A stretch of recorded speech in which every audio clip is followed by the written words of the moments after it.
Okay, so I have a pretty flat spot here for the house. It's going to be 26 feet by 40 feet.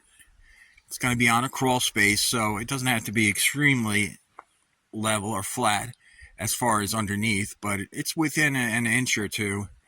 What's important is to get the foundation nice and level. So that's what I'm going to do now.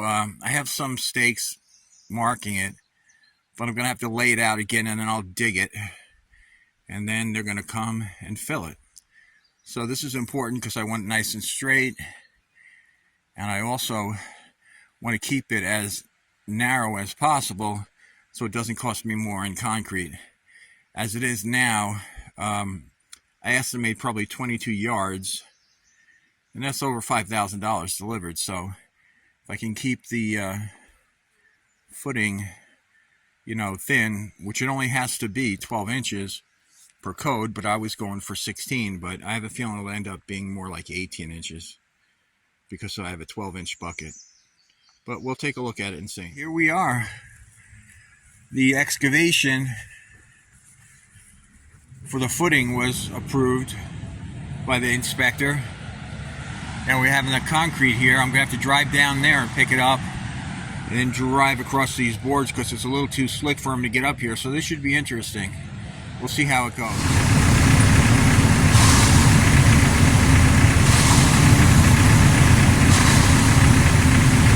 Alright, so they're mixing it up and they're about to dump it, first load. It's going to be tricky because it's so wet out here, and I'm driving across those boards, across the foundation excavation.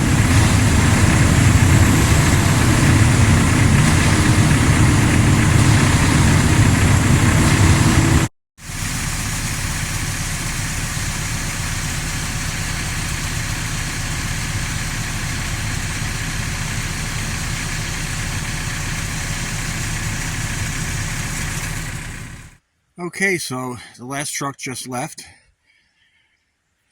The footing's in. It's level. I'll be able to clean it up quite a bit once it dries, all the stuff sticking out on the sides. The code here is 30 inches. I went to 42 inches. It only has to be 12 inches wide, and my minimum is 18 inches.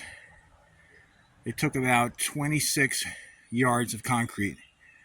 So I'm happy to have that done.